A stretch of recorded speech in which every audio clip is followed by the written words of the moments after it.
Everybody, welcome back to another episode of the Get Wealth Podcast. Today I have David Olds on the show. He's an entrepreneur, real estate investor, wholesaler, pretty much does it all, and he's doing it at a high level. So I'm excited to talk to you, and thanks for coming on the show today, man.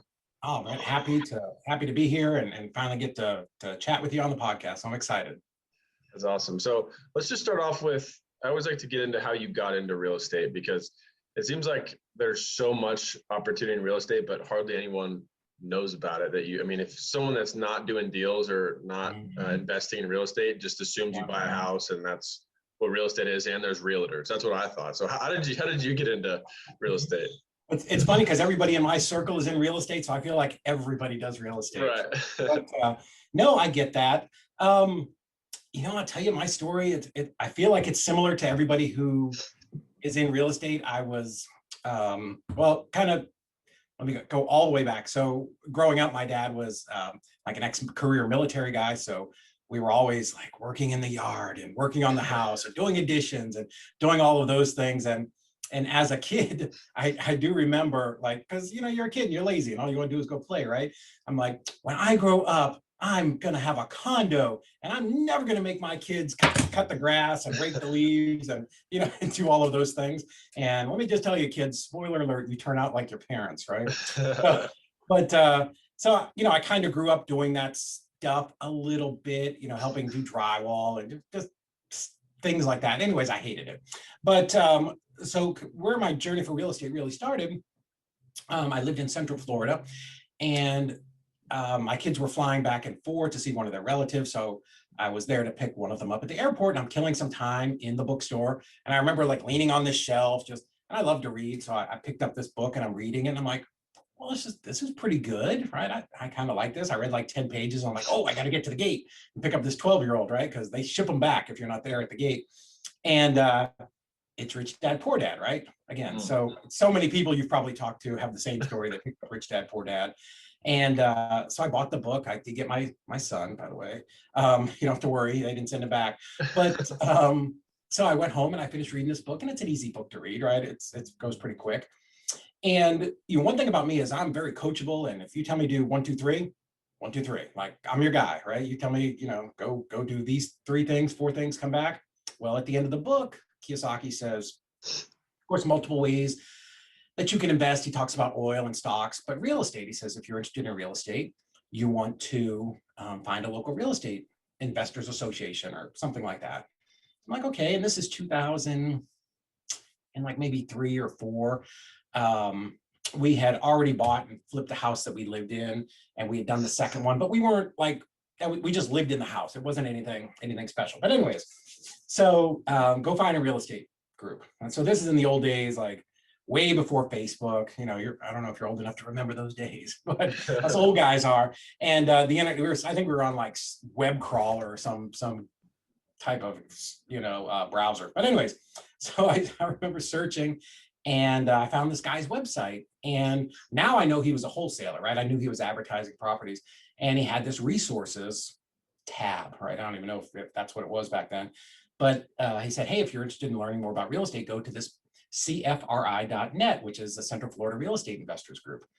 I'm like, oh, okay. And it did strike me. I'm like, why is this guy who's selling real estate wanting to teach, to show people how to learn to do real estate? Because that's what he does, and that doesn't make any sense. But I'm like, okay, no problem. His name was Todd Hutchinson. He's a big investor in Orlando, and now we're friends. But I tell him that story, and he just laughs. So I look up on their website, and it's this thing, like it's a real estate group, and they have classes and they do stuff. I'm like, okay. And again, the internet in 2003 and 4 was not what it is today. Like anytime you could find information, it was pretty good. So I tell my wife, I'm like, I lived in DeBary, Florida, a little bit north of Orlando. So it says, first Wednesday of every month, we have our general meeting. I'm like, general meeting, that's going to be good, right? General meeting, first Wednesday of every month, like 6 o'clock at the Bumby Theater, downtown Orlando. Anybody that's listening will know where that is. So I tell my wife, I'm going down there to this real estate group. She's like, have a great time. Okay. So, it's like a 45-minute drive down there. I drive down there, I find the place.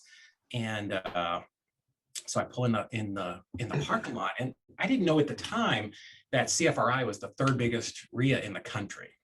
So I'm actually pretty introverted. I tell people that all the time. They never believe me, but I really am. So I pull in this parking lot, Brennan, and like all these cars. This is back when everybody had like magnets and everything on the car. And it's I buy houses, we buy houses, home investors, soft money, hard money, appraisals. Like every car had realtors, right? Every car had this decal. And man, I'm driving real slow through the parking lot looking for a place to park. And I'm like, oh my God. I drove out the other side of the parking lot and went home. I was too afraid to go in, right? It's very embarrassing. People think I'm full of crap when I tell them that, and I was afraid to go in. I'm like, I don't belong here, right? Like I'm too nervous. So went all the way back home. My wife's like, well, that was fast. How'd it go? I'm like, and I can count on one hand the number of times in my life I've not told my wife the truth. And I'm like, oh, I couldn't find it because I was embarrassed, right? I was, I mean, who wants to go home and tell their wife that, they didn't do the thing that they said they were going to do. Right. Yeah. So it really ate away. I do remember that was July, and I didn't go in August. And the only reason I remember is I skipped a month and I went in September, which is when my birthday is. And now I'm like mad. I'm mad with myself, right? I'm like, I'm going to, the book said to go. I didn't go. I'm going this month. So I drive all the way back down there. And the whole time I'm like white knuckle. You know how you get like, I'm doing this. I'm going in. I don't care what happens. I'm doing this. I had to psych myself up for it. And it's the same when you're going on your first seller appointment or going to meet your first buyer. You know what I mean? It's always that same. For me, I had to really psych myself up to do this. So I get down there and I park and I'm like, okay, going up to the window. I'm going to pay my $5 to go in. And it's the most ridiculous thing to think of now, right? I'm speaking on stage in groups with 500 people. But anyway, so I go in there and then this is all new, right? I'm new to this world. And so you walk in and they've got this lobby and kind of picture like tables all the way around. Everybody's got these booths and banners and, everybody, inspectors, like everybody's, selling stuff. Wholesalers are there with their pages of properties. And I'm like, wow, this is like real estate or Disneyland for real estate, right? I get my little bag because someone's giving away a bag and I'm just picking up pens and papers. I'm just jamming all kinds of stuff in there. I'm doing what I think I should be doing. I don't know what I'm doing, right? And, I go in and I go into the theater and they're about to start. And I sit way in the back on the left-hand corner where nobody can talk to me and nobody can see me and ask me what I'm doing there. And so I take out my notepad and they're getting ready to start. I'm like, I'm going to take notes because that's the kind of guy that I am. So kind of to shorten up the story, they do what's called deal of the month every month. They'll pre-select 3 or 4 people to come up. And this was like those old overhead projectors where you have like the clear plastic, like this is how long ago this was. And so I'm watching and this first guy gets up there and, like 70-year-old guy, probably weighs 80 pounds, literally overalls and a dirty t-shirt, wrinkly tan guy. And he starts talking. He's like, I wish I could remember the guy's name, but I always call him Bob. But hi, my name's Bob. And everybody's like, hey, Bob. I'm like, oh, what is going on here? I'm like, is this an AA meeting? What is this? Well, he's like, I was going to North Carolina to see my kinfolk. And I got off the highway in Georgia or somewhere. And I saw this house was for sale. So I went and talked to this guy. And, he wanted 80,000 for the house and I offered him 40 and he said no. So, and this is how the guy's talking. And I'm like, where's the deal here? Where's the deal, man? So he's like, he goes, so I told him, I gave him my card and to call me if he changed his mind. So I left and went to see my kinfolk. And a couple weeks later, I was coming home and the guy called me. So I stopped and I bought his house and hired a contractor to fix it up. And, he fixed it. And I went up there when he was done and I put it up for sale and I sold it for 120,000. I mean, I wish I remembered all the exact details, but I'm sitting there and I'm like, this guy, really? This guy? He's like, and I made like 40,000. It was like a big number. And I'm like, holy smokes. Wow. Okay. Like I'd sold a house I lived in and made some money, but like this was a guy who like drove by, saw a house, like had seen it 3 times and made that kind of money. I'm like, wow, like I'm writing notes, drove by, I said, Right. so I'm like, okay, no problem. So the next person gets up and it's this girl. And she's like this beautiful 25-year-old Russian girl, immigrant, who barely speaks English. So of course she's got my very rapt attention. And and I'm watching her. Her name was Olga. I do remember that. Of course it She was. barely speaks English, and she talks about how she's flipping mobile homes for like $5,000 a piece, 2 a week.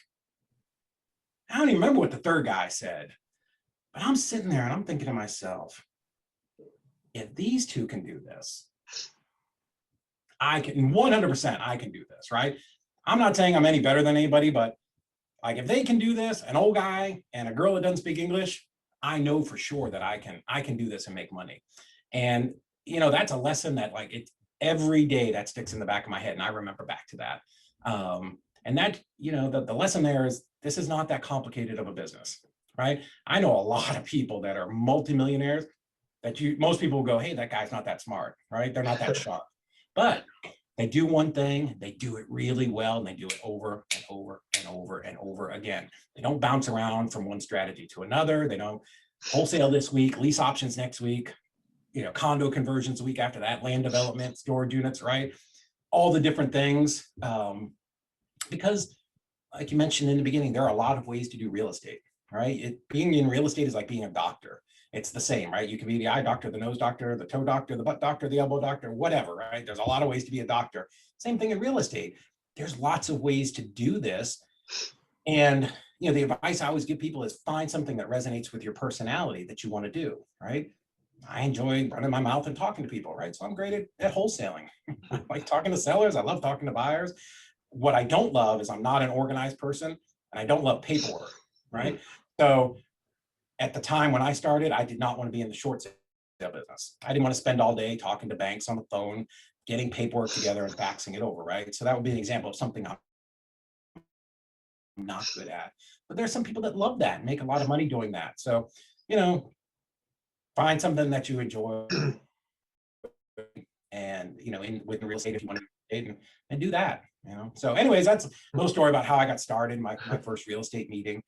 And I just got really involved with the RIA. They had a lot of events.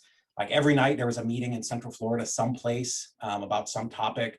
They'd have landlord groups and wholesaling groups and accounting tax groups for investors. And anyways, I just got really immersed in it and really focused. And it was the thing that I thought about like all the time and tried to learn as much as I could. So Yeah, that's so cool. Story, right? That's awesome. I think that's a great place for anybody to start, right? Is go to your local RIA because you're basically just walking into a room of opportunity if you're putting yourself out there and that's what you are looking, that's the type of opportunity that you're looking for. That's the place to be. That's how I got my first deal was it was actually during Zoom or not during Zoom, during the pandemic when everything was on Zoom. Yeah. So I was in this call that was supposed to be in person. And then I met one of the host of the meeting and I stayed in touch with him. Eventually he wanted me to call a list for him, just like, oh, let's see what happens. And so then I got 5 deals for him or 4 deals in like the next 3 months. And that was just from, one thing where I met one person and it turned into that. And now I'm obsessed with it. And I've done, well, I told you deal number 6 is closing on tomorrow actually. That's closing tomorrow and they've all been virtual except for this last one. So that's Nice. that's all from going to the RIA. Awesome. So I don't know if everybody listening or watching missed it. Like there was a great gem there that you just talked about. So, so often people, people in groups, whatever, they'll say, go find a successful investor and offer to take them to lunch. And I got embroiled in this post about a month ago. And I'm like, listen, I'm really busy. If you call me and ask me to go to lunch, I'm going to be polite to you, but I don't have time for lunch. Right. I run like 4 different companies and I'm invested in a couple of other ones. My time is super, super limited. And some days I have to kick my wife out of my office because I just can't, I don't have time to look at whatever she wants me to look at. So that's not a great strategy. I'll just call somebody up and go sit and see if they'll let you come in and talk to them. I've done that, and I want to do that. But my time's valuable. What you did was you offered to provide value to somebody, right? So if somebody said to me, and I've got a college kid here in town who said, hey, I'd love to do some stuff for you. Can I drive for dollars? What can I do to be involved? What can I do? Well, now that person, they're bringing value to me. Now I feel like, it's a give to, what is it? Give to get, or law of reciprocity is what it is, right? Somebody's bringing me something, but our nature as humans is we want to give back to that person. But yeah, don't always expect somebody like an entitlement that, oh, somebody should do this for me, right? I mean, I want to, I just don't have time. So that is where I'll go to a RIA and go to events, and I have a certain amount of time blocked out where I can do those things. But yeah, on a day-to-day basis, my schedule's generally pretty full. Like we had to schedule this out a couple weeks. Yeah. But yeah, I mean, I wanted to point that out because you did the right thing, and look where that got you. Now you're on the road to wholesaling. Thanks. Yeah, I appreciate it. So how did that turn into your first deal, from going there and hearing those things? What did you do? So different time in 2004. We were still in a hot market, and it was a great time to be in the rehab business. That's where I started. So at the time I was working full time. I had a full-time job. My wife had a full-time job. I worked for ProBuild, which is like 84 Lumber, if people don't have that, lumber and building materials supplier. I ran a mill shop, the largest one in Central Florida. So where we actually make interior and exterior doors and sell moldings, casings, that type of stuff, boring stuff. So I had a full-time job where I worked 60 hours a week. So the properties that we bought, I was buying them, going and doing all of the work myself on the nights and weekends. And I was rehabbing, right? So they would have different varying degrees of work, right? Like they all do. But still doing that and going to as many classes as I could. I started to, I paid for mentorships, for coaching, all of the weekend boot camps for, 197 back then. I mean, I just did as many as I could. I volunteered at the RIA to check people in so that I could sit in boot camps for free. And, at the time, I was trying to learn creative financing, right? Because you've only got so much money, you can only get so many loans. I didn't use hard money or soft money or any of that type of stuff. I was actually going out and getting loans. Not the best way to do it, but different time back then. Everybody could get 9 loans in their own name. No, like nobody cared, right? It was before they cleaned up all the lending problems that led to the last recession. So going to those classes, I again bought every course that came to town, and I learned how to buy property subject to. So I started doing that a little bit. And that was a great strategy that allowed me to, to do a couple of more houses without having so much money out of pocket. So yeah, I just got involved. I was too shy to go really talk to people. So I paid to get into some coaching and mentoring, stuff like that. And again, I still remember that. Like, I mean, I remember a very specific scenario where I was in even a class that I paid to be in, and I saw like one of the biggest investors in town. I was too afraid to go over and talk to them. Right. So, I'm very aware of that when I go to meetings and I'm the big investor in town, and, people want to talk to you. I do everything I can until I'm just out of juice, just stand there and talk to everybody as best I can and try to give them some advice. Yeah, that's awesome. So you started out doing flips then, and that just turned into creative finance, and then you did some wholesale, or? No. Okay. Funny story. I paid a bunch of money to a guy who's a friend of mine now to go through his boot camp for wholesaling. It was like a week-long boot camp in Orlando. And I mean, everything he taught was good. I tried to wholesale. I went and bought a bunch of signs and I put them out. Kind of a funny story. My first adventure with signs, I went out on like a Friday night at 1 a.m. because I was petrified of being caught by anybody. And I put out signs. And my personality is we don't ever do anything halfway.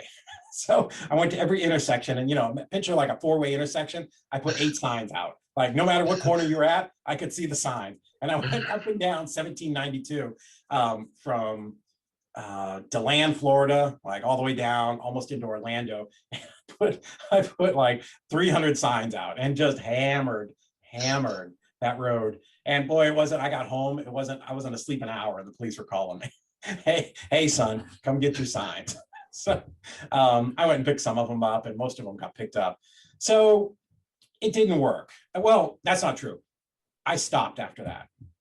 And, probably, in looking back, one of the reasons is I had like a great job. I was making back then 80,000, 85,000.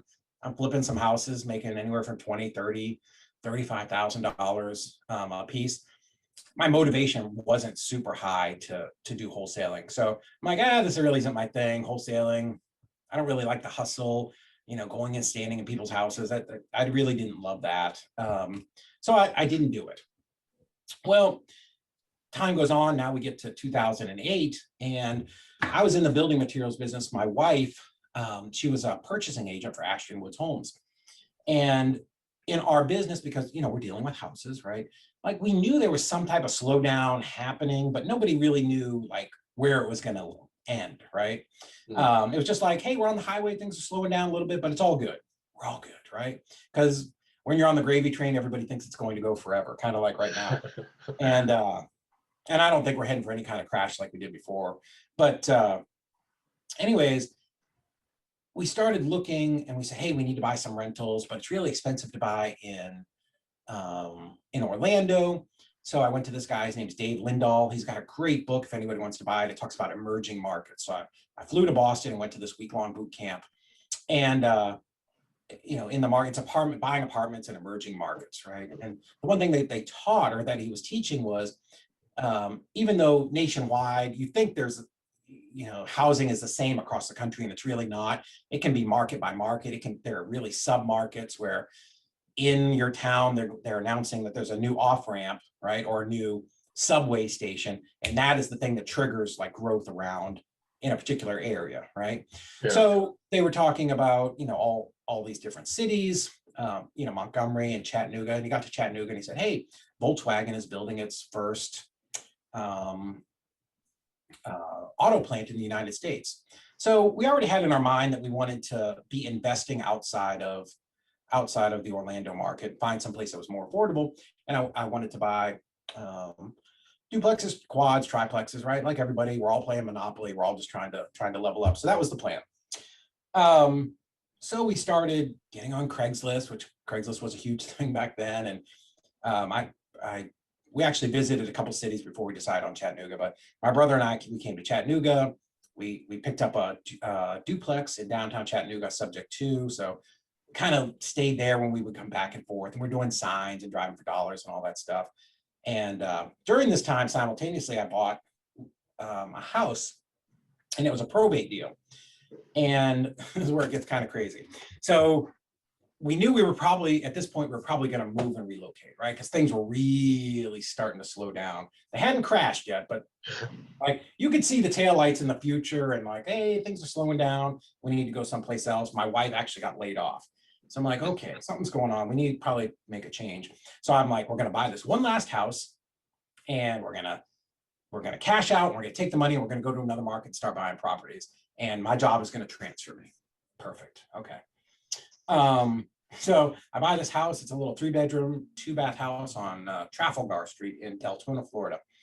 And identical house, like Florida, every house is the same, like probably in a lot of places in Phoenix. 1 block over, 2 blocks down, had just sold for like $214, like a month or two before. Okay, so perfect. I got this house for $97, probate deal. I'm going to, we actually moved into the house. We sold our other one. I'm like, I'm going to fix this up, flip it, and we're going to make $100,000 and we're going to jet. Okay, so this was like August, and I was doing all the work myself. I had a lot more energy. I was a lot skinnier back then. I'm scraping popcorn, putting tile down, changing out kitchen cabinets. I actually made countertops for the first and only time, but doing all this stuff. And I finished in like early November, and I called my realtor, and she's like, yeah. Her name was Shane. I'm like, yeah. She says, properties really don't sell between November and December. Why don't we just put it on the market in January? I'm like, oh, okay, that makes sense. Perfect, right? No problem. Makes perfect sense. So she comes in early January, and in hindsight, time was not on my side. But that was a tragic decision. So I was gonna say, geez. Yeah. So January 3rd comes around. I call her. Bam, she comes over, puts a sign in the yard. We're sitting down inside. I'm like, hey, what do you think? She's like, you did a great job. I'm like, I know. She's like, it looks good. I'm like, I know. I'm like, what do you think we can sell it for? She's like, well, she starts going through all this stuff. this one over here sold for, at 130, 120. But I'm like, Shayna, 214, one block over. She's like, yeah, but the market's changed. Like, it's been 6 months, the market hasn't changed, right? Yeah, I get those are foreclosures, right? But my house is better.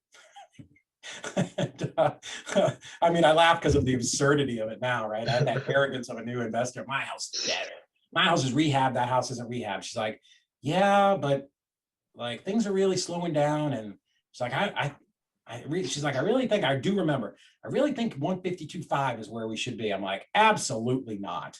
Like, as she's walking in the door, I'm thinking we're at 220. So like, this is a massive shock to my system. I'm like, absolutely not. I'm like, what the fuck is wrong with you? You're out of your mind. I'm like, with this next statement, I thought I was the most magnanimous person on earth. I'm like, I'll do it for 165. She's like, okay, sign here. And this is the old days where you actually had to sign paper. So she leaves and I'm like, can you believe that? Well, this is January, right? 1 month, not one showing, not one call, nothing. Crickets.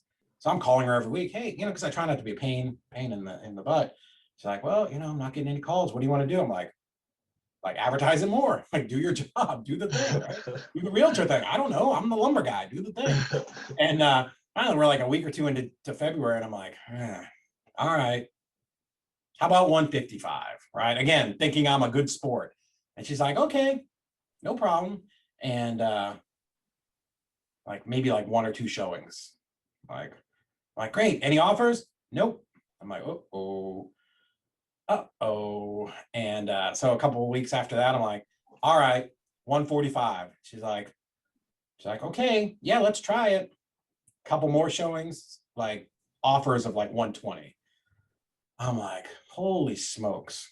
So this is what I want you to picture. This is what's going to happen if the market ever changes that drastically again. I want you to picture a fat kid chasing a tennis ball down the hill. You can't get in front of it, right? When the market, it drops so fast, literally 214 was a real number, right? And so I bought it in August. So here's the problem with comping is you're always looking in the past, right? So you're actually ahead of that. So yeah, maybe in April, February, March, April, 214 was the number. But now we're in January, less than a year later, and we're at 60% of that number. You're talking about a 40% drop. That's fast, man. Real estate doesn't change that quickly, that fast, right? Normally, under normal circumstances. But here we were in the middle of the free fall, and you don't know it until you're probably past it, right? We didn't know. Yeah. Who knew? We didn't know where it was going to stop. Probably the worst timing in the history of the country. It was, and even me, whatever this is, 14 years later, you don't remember how bad it was. But here's why I always tell people, go to YouTube and Google Dan Rather stock market crash, right? Man, those are some eerie TV news shows, right? We really were watching that. We did not know what was going to happen the next day. You didn't know if the government was going to open. It was bad, man. Massive Wall Street firms that have, were there for 100 years were just shutting down. It was, man, I'm telling you, it was a scary, scary time. But so anyways, luckily I had some real estate training. So I'm like, I'm going to just lease option this property, right? And I found a lease option buyer, 5,000 down, and whatever it is, it was $24 over whatever my mortgage was. So I'm like, great, got somebody, we're out, right? So by this time I knew I had a job where I was going, but I only had a guarantee for 6 weeks. So I knew I was there, but for that job, but that wasn't the end answer.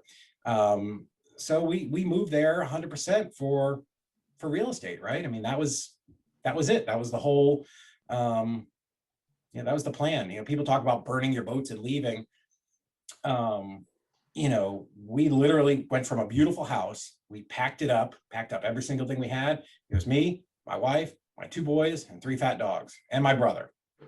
And we packed up everything we had. We went to Chattanooga, and we had contracted this property, not in the greatest part of town, but I didn't know the town, right? So we're trying to start to wholesale, and my brother was there, and we were going back and forth. And I picked up this house on subject to, And we literally set the closing for like the next day after we moved. So I drove like 12 hours. We went to the closing, didn't even go to the house, take my U-Haul, back it in the driveway. And we got there really late. And it was an old house, like 1890, right? Not in great shape. And so this happened. So we get there. And again, I've moved my wife, my 2 teenage kids, 3 dogs to Chattanooga. We get there late. We open the truck, just barely drag out some mattresses. We throw them on the floor in there. It's this old house. Now it's an easy fix, I know, but like at the time, like the electric didn't work in half the house. There's no central heat and air. It's June of 2009. Like, I'm tired. The house it's been vacant forever. So there's like a mouse running across the floor. It's dirty. It's terrible. And man, I'm gonna tell you, like the whole weight of everything that I've just decided to uproot my life, and my wife and our kids, and again the dogs. And dude, I cried myself to sleep that night. I'm gonna tell you, it was a bad feeling. Like, God, have I made a mistake? Like, I don't know. I left a beautiful house. I could have figured it out. I could have found, I'm in retail, right? There's always jobs, this real estate thing, maybe, I don't know, maybe this, I don't know. Like, did I make a mistake? Cause like, I don't have a place to go back to. I put somebody in that house. And dude, that's the motivation that you will go out and figure shit out. Like, people ask us, how did we do it? Man, we freaking worked harder than anybody else. Like, we were freaking driven. I did have that job at 84 and I had my base of whatever it was for a couple of weeks, but like, I knew it wasn't going to last. I got up at 7 a.m. I went to the office. I stayed there for an hour, but like in my mind, I'm like, I got to get out of here and go driving for dollars. All right. I would go pick up my wife because she wasn't working. We're driving for dollars. We're writing stuff down. It was the summer. So I had a Jeep. We had the top off. My kids were jumping out of the Jeep, going up, putting flyers on the door, jumping back in. Like, we were doing everything we could.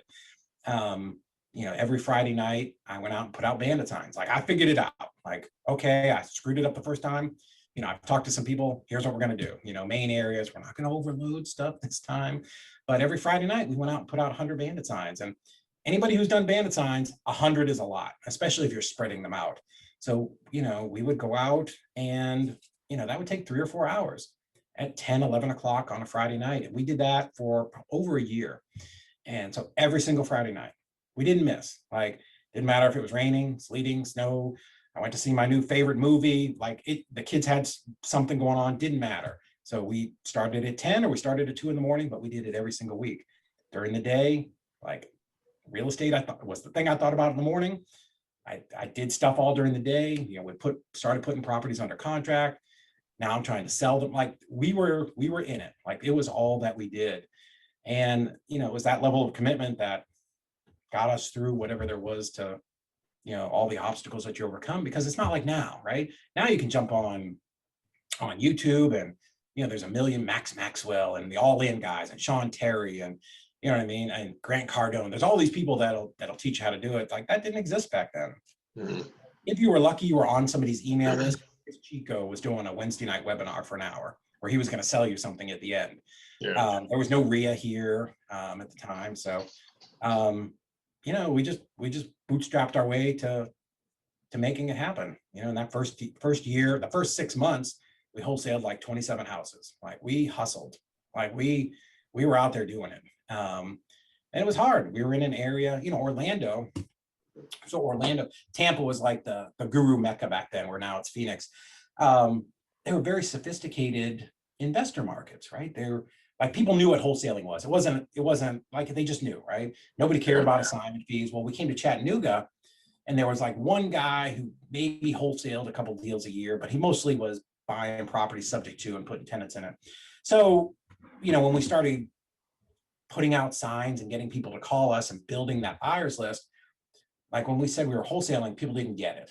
So we had to come up with another way to kind of work through that process. And I feel like we were probably the first people in the country to have 2 separate contracts that the title company just merged into an assignment at the end.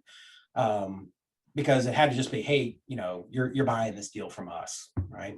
Because they, it's Chattanooga. There's 200,000 people here at the time, 250, whatever it is. Like they didn't get assignments. You know, we were lucky to find a title company that understood what it was and would close it. So we had to innovate and do some things to, you know, there were just obstacles. Like every day you had to figure something out. And, you know, what got us through it is we worked hard and we were too dumb to quit. You know, I mean, like I had to do it. Again, a wife, 3 boys, you know, 2 boys, 3 fat dogs. Like the dogs love cookies and the kids like to have shoes on their feet. My wife likes to, you know, at the time, you know, put groceries on the table, you know.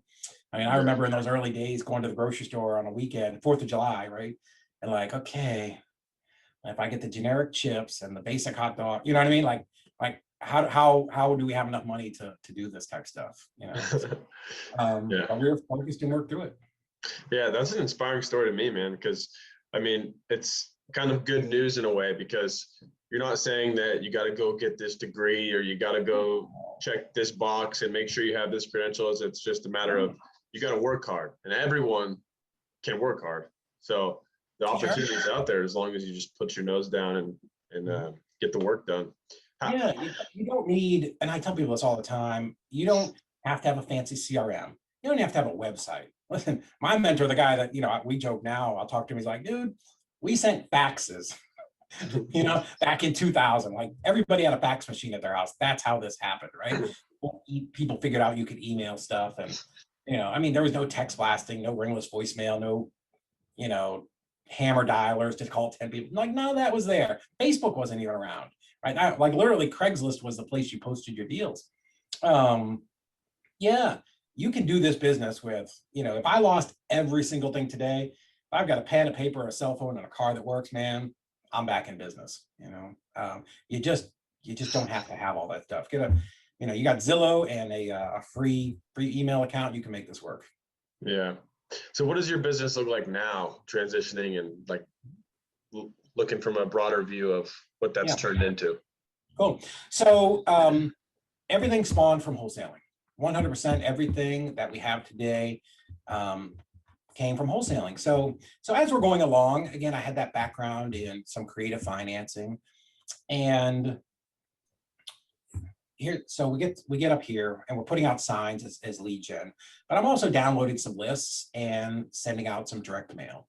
Like literally, my wife is handwriting postcards and yellow letters. Yellow letters were a big thing back then. So I thought to myself, my God, I cannot deal with foreclosures anymore. One thing that was happening in Florida, of course, there were 1 million foreclosures in that like 18 months before we left. And we subscribed to this service called Foreclosures Daily. And what it would do is it would post, they had somebody in every courthouse, right, that would go collect the list pendants every day. And anyways, 10 o'clock at night, it would populate on the website. My wife would go in there, download it, mail merge, and we would send out letters the next day. And the reason I tell you that is this: sometimes her letters got to people before the court record letter did. Oh no! So people call us like, "Why are you sending? My house is in foreclosure, right?" People, and some of it is like ostrich syndrome. You know, people are just ignoring their problem. But sometimes legit, we were the first people. So I get here, and you know, again, I'm not the smartest guy, but I'm like, okay, I know the process. You know, I can look and see what things are selling for cash.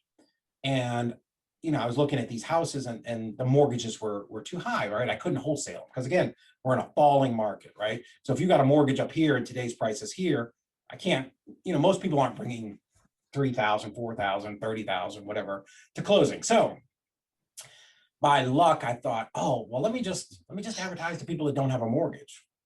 Like, oh, okay, well, that's brilliant, right? It is now, but at the time, I'm like, I'm just gonna, you know, find those people. Do you have any idea how many houses are owned free and clear in the United States? I'll put you to the test here. Oh, a specific number? I'm not sure, but isn't it like 75%? Free and clear? Yeah, I thought I heard that somewhere. Is it way less? 37%. 37, okay. 4 out of 10 houses in the United States, residential properties, have no mortgage. That's a big number. I didn't think it was that high. In fact, like every so often I'll think about it and we'll check it because I start to think my mind's playing tricks on me because I'm old. But so anyways, I started pulling lists of properties that were free and clear and marketing to those. And, you know, I'd go talk to you and we're talking. I'm like, hey, you know, here's what I'd like to offer you for your house. I can't take that. Okay. And someday I don't know why it came out. I said, well, do you need all the money at once? And they're, well, no. Oh, okay. So then what I did is I started working people into owner finance deals. Wow. And, it's, making multiple offers. It's a lot to talk about all here, but just the basics is that. And, over time, I accumulated over 100 rental properties, like really over the course of a couple of years. And it's an amazing strategy, none of this burr and hard money and all that stuff. Just market to people who don't have a mortgage, and you can cut whatever deal you want with them. So, so that's how wholesaling led into our rental business. And now we've got a portfolio. It's, last time I had it checked a couple of years ago where we ran equity was 5 million, but it's probably easily over 6 million now. But all properties that we bought with almost no money out of pocket. I bought a package for $1 million and actually got money back at closing because with all the security deposits and all that kind of stuff. So wholesaling led to that business, right? And then wholesaling grew, and we started going nationwide and virtual back in 2016. And again, nobody really did virtual wholesaling back then, at least on any kind of scale. So we figured out a way to screw that up every possible way until we found the right answer. And so now we're wholesaling across the country doing that. Last year we opened up Easy REI Closings, and that is a transaction company for wholesalers across the country. So instead of you going out, when you start to scale up and hiring a person for $30,000 to do your transactions, we'll do that just for a couple $1,000s a year. So we just opened kind of all these ancillary businesses that sort of circle wholesaling. Do a bunch of coaching and speaking and live events. And that income has allowed me. I've invested in an oil company in Texas that some friends of mine run, and NFTs and crypto and all those kind of crazy things. So, but it all came from wholesaling, every single thing. That's so cool. Yeah, I mean, taking that crying myself to sleep that night and figuring out a way to go out and make it happen. Yeah, that's. I mean, anybody can go out and do it, right? That's what you're saying. Is like there's the barriers to entry are really low. You can go to school at Harvard for 4 years and get in all this debt and be a lawyer, or you can just learn how to wholesale. Yeah, and figure it out. Like, here's what we tell people. Like I tell people, do one thing and do it really well, right?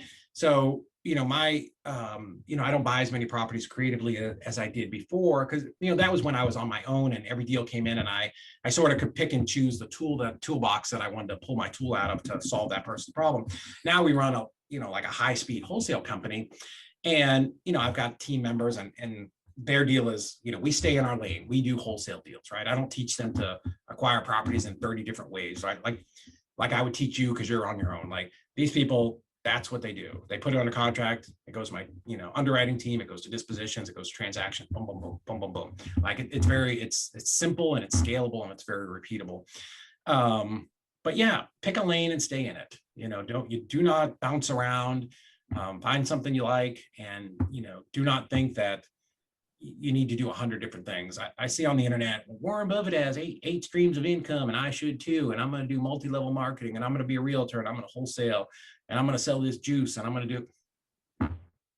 I promise you, Warren Buffett did not start with eight streams of income. What he did do is he found one thing and became the freaking best at it in the world. Oh, and then he added something else, right? Do not start today and read that nonsense because somebody posted a meme on Facebook and think that I've got to do all of these things, right? Pick one. I don't even think you should be a realtor. Be a wholesaler, be a realtor. Pick one, right? Because if you're trying to serve two masters and do two different things, you're not going to do either one of them really well, right? The percentage of people that are successful investors and also successful realtors is a fraction of a percentage. So just pick something, be really great at it, be the best you can, come into things with a servant attitude. I tell people in my team, we're dealing with real people, right? When I talk to Mrs. Smith or somebody in our team talks to Mrs. Smith and we put her house under contract, she, her expectation is that that's going to close, right?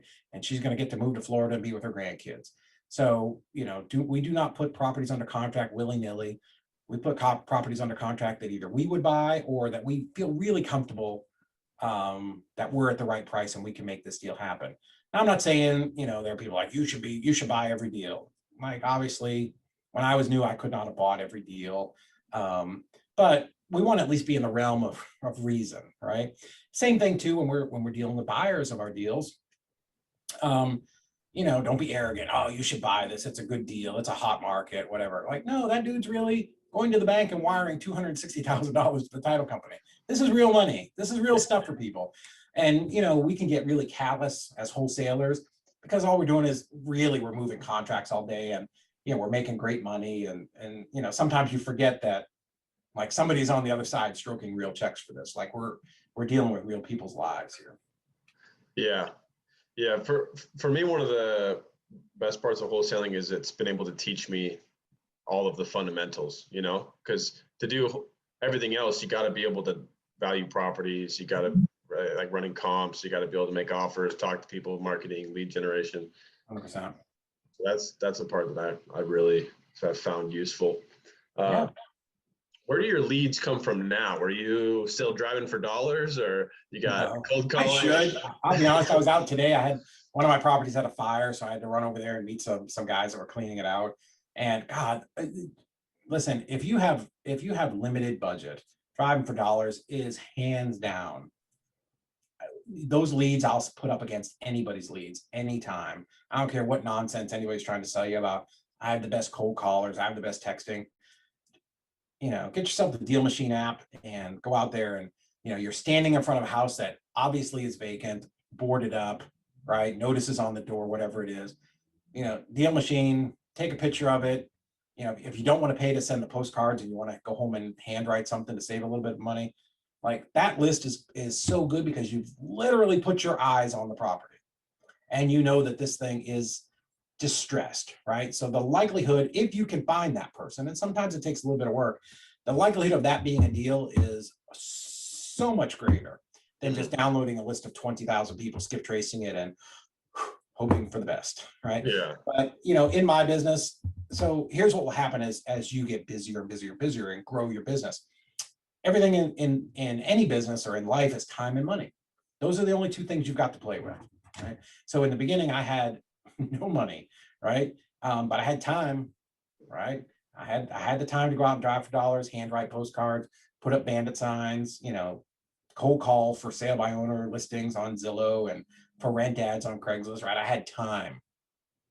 Now my life's a little different. I don't have time, but I have a little bit of money. So I can leverage that and, hire a team that can do some of these things for me. But again, we're 14 years down the road, and you'll get there too. But now, yeah, we do SMS primarily. Up until this year, we were all SMS. We did well over $1 million in assignment fees. But you got to download hundreds of thousands of records and skip trace them because your response rate is so low, right? It's cheap, but your response rate is super low, right? You're going to get 1 out of 1,000 people that raise their hand and are even kind of interested in selling. But so today we're about, really up until about 2 months ago, we were 50-50 pay-per-click and SMS. Pay-per-click is, it's expensive. We probably spend $12,000 a month having somebody run pay-per-click for us because I'm not smart enough to do it. I don't have the attention span. I hire really smart people to be around me. Recently, we added in a cold calling company. A guy that I know, he runs a cold calling company out of Colombia, and they're pretty good. It's not as good as if I was calling somebody, right? Or you were calling somebody. It's, it's a third party, but we're getting some deals from them. And then just last week, we launched radio here in Chattanooga. So, yeah, so that's kind of cool. That's exciting. We're going to test it for 3 months. It'll cost me about 10 grand and we'll see what it produces. So that's what we're doing right now. And I have that college kid doing driving for dollars for me. So that's awesome. Today. What's your favorite part of the business? Man, I really love doing this. I do because I don't get to do a lot of it. And I like the excitement. I do like the wholesaling, right? But now I get to see it on, I'm maybe a little bit further back than being in the middle of it every day because I've got great team members. So what I love is, one of the things I'm most proud of is we've assembled a great team. So I love being able to go out there and, sit there and talk to them about a deal, or they get stuck. Hey, why don't you try this? Hey, here's how, here's how to have that conversation. Here's how to overcome that obstacle. I'll go in and, talk to Narissa, who's, probably my right-hand person, and she deals with all of our BAs and data. And, we'll sit and say, okay, great. It's problem solving, right? Hey, that last list, really didn't hit. We sent out all these text messages. Let's look at the market. Let's look at the list you pulled. Let's do that. And go over and talk to my operations manager. Hey, how are our KPIs looking? So now I get to kind of run the business. I'm not completely removed, but yeah, I mean, I enjoy doing that. We've got the transactions company, so we're growing that. That's super busy. So I get to go over there and spend time and, help my team members. When I hire all of them, this is what I tell them. My job as the owner, my friend Nick Perry said this, and it stuck with me. He said, I'm just the lead blocker. That's all I am. My job is to put money and resources for my team. So, that's what I tell them. I want you to make a lot of money, because if you're making money, I'm making money, right? I tell them all, like, if you're doing a great job and you tell me you need a third monitor, bam, I'll have a third monitor here today. I will send somebody to Best Buy today. If you tell me you need the high back green chair for gamers, that whatever, massages, and you're freaking killing it, I promise you I will order that chair. It will be here in 2 days, right? My job is to support them, right? Because they're out there, they're the people out there doing the work. I'm just sitting here watching bulldog videos on Facebook, right? Mhm. So yeah, my job is just support the team and make sure that they're successful, because that's what I want. I want them to do great. And I like doing deals with my team. We with my operations manager, her and I just did a flip in the fall, and we split $42,000 or something. So it's great, right? I mean, I love doing that kind of stuff. That's so cool. What would be I guess, for someone listening to this who's brand new, what would be some advice or maybe some tips or direction to get started in real estate? Would you tell them to go, or yeah, I guess what would be your advice to go from ground zero to doing their first deal? So it always depends, again, time and money. So if you're, an accountant and you've got a great job and you have plenty of money, then you can hire somebody to accelerate and point you in the right direction. But typically that's not who's listening, right? Most of them are people like me. Get some education. YouTube is full of info, but you want to pick the right people. And usually, some of the nationwide people like Sean Terry. If by default you can't find anybody, him, right? The guys in All In down in Phoenix, like the information is going to be reliable. The guy that I watched, the only guy that was around way back in the day, is Ty the Flipman Taylor. He's out of Birmingham. And if you go back and watch his old videos, he pumped out a ton of them. They were like 20 minutes long, and it was like one topic, like one little thing. And I probably watched all the videos he did up until 2012 twice. So there is some free education out there. Watch it. Don't get that. And I've got to learn everything before I go out and do some stuff. You want to get a little idea of how this works, learn how to comp, and but go out there, do some marketing, go talk to some people, try, right? You're not going to be perfect the first time. It's okay. When I hire people here to be on our team, whether they're acquisitions or dispositions, on acquisitions, I have them call old leads. Just call them and say, hey, how's it going? Just want to follow up. Are you still thinking about selling? No? All right, great. Well, is it cool if I, call you down, in maybe another month or two or 3 months or 6 months just to follow up? Great, right? I just want them to get on the phone and get used to talking to people. Dispositions, when I hire people, we've got a big database of buyers. I'm like, here's what I want you to do. Jump on the phone, just call them. Hey, this is David from Nationwide Property Liquidators.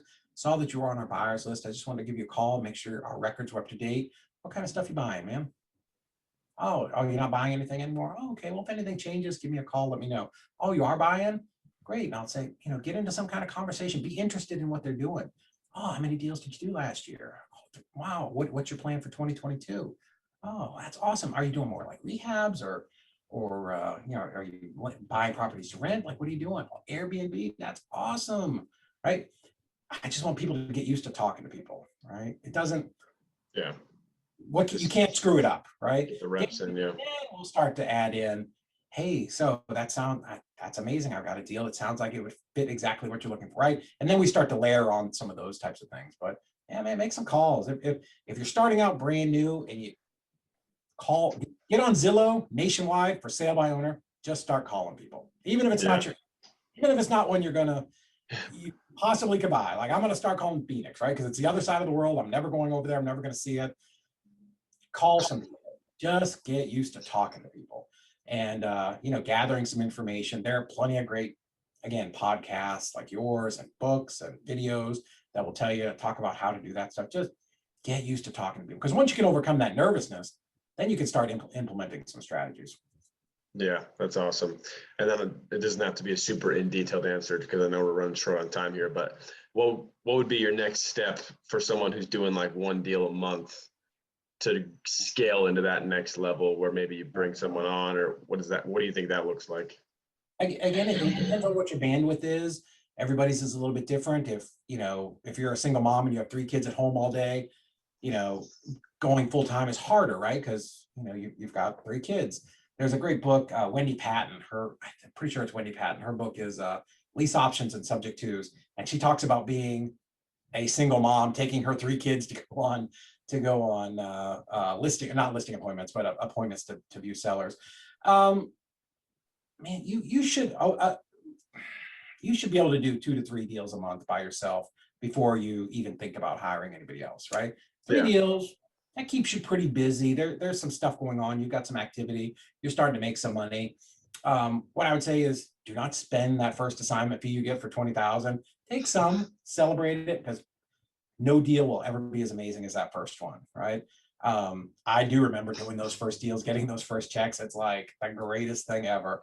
Now, I'll tell you this because you're not going to believe me, but within 2 years, you're going to have deals closed and it's not even going to raise your heartbeat, right? I have deals that close now. I'll get an email like, oh, that closed? What property was that?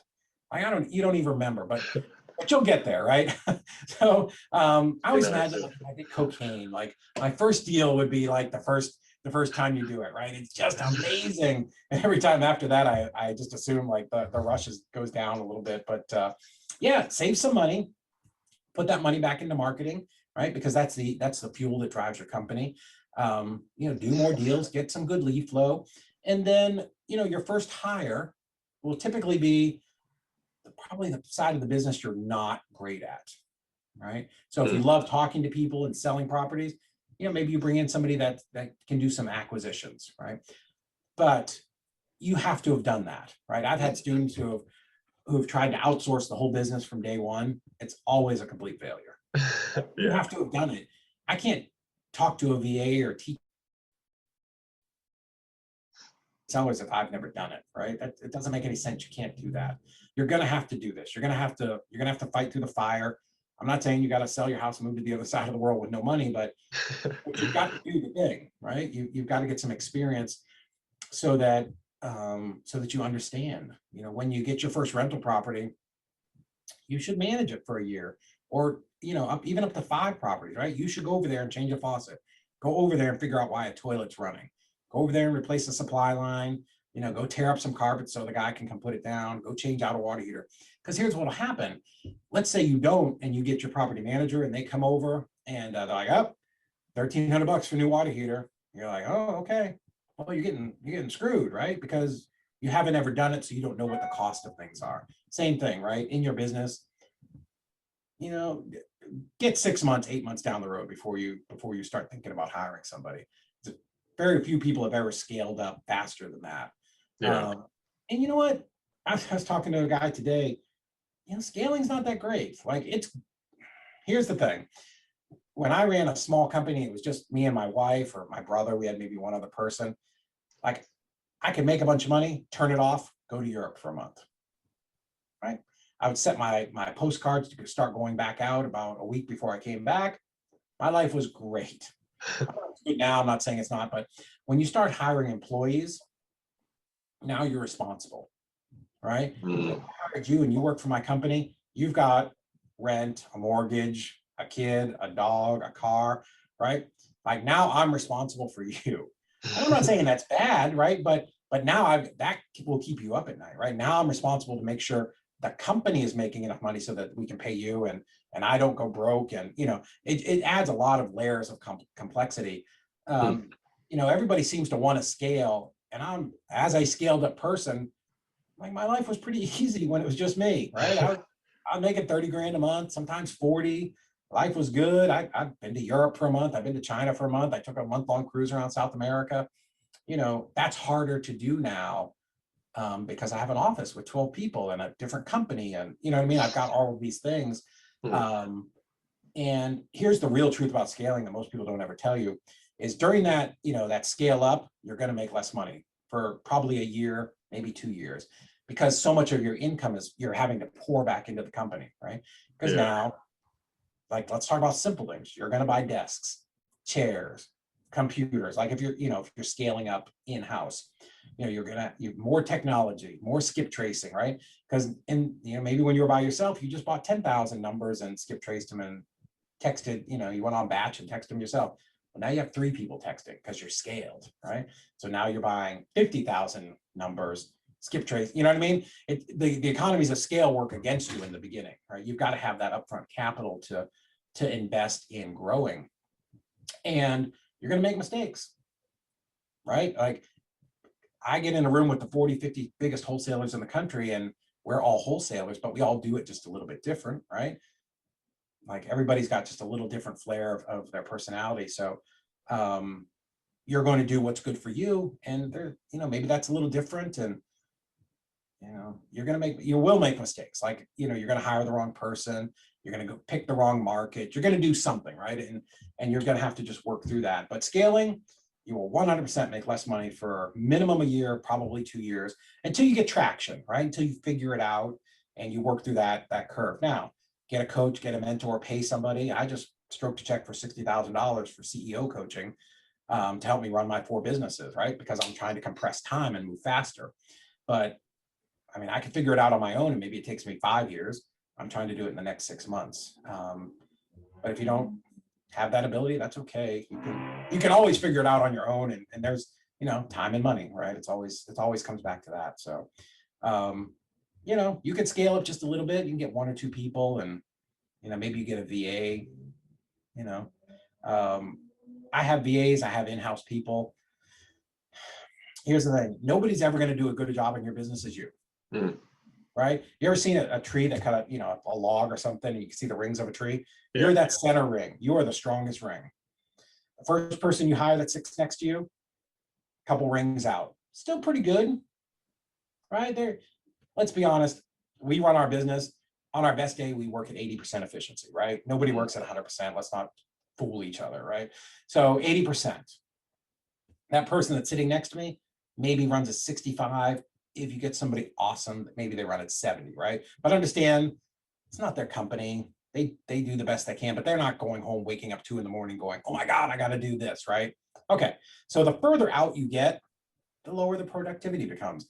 So when I get to the VAs that I have in Venezuela, Colombia, and the Philippines, like it's just a job for them. It's just, I try to give them a good process, and it's got to make sense, but they're probably operating at 20%, 30% of the capacity that I can operate on.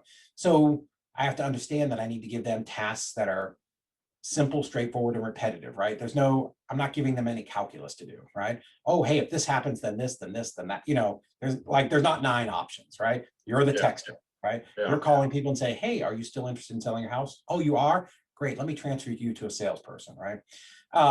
But now you have scale, right? So now I can have 5 people doing 20%, right? So now that's where that value comes from. I'm not saying there's no value in those people, but that costs money. There's time to train them. It takes time to manage them and stuff like that. So, do you want to scale up? I don't know if you want to, right? But it's work, you can make a lot of money just being an independent person, wholesaling a couple deals a month, buying some rentals, doing a flip here and there. You can make a couple $100,000 a year, be very comfortable, live a great life, be in the top 1%, and not have that pressure. Yeah, that's a really interesting perspective that I appreciate, because everyone tries to glamorize the scaling and doing that. Yeah. Listen, I probably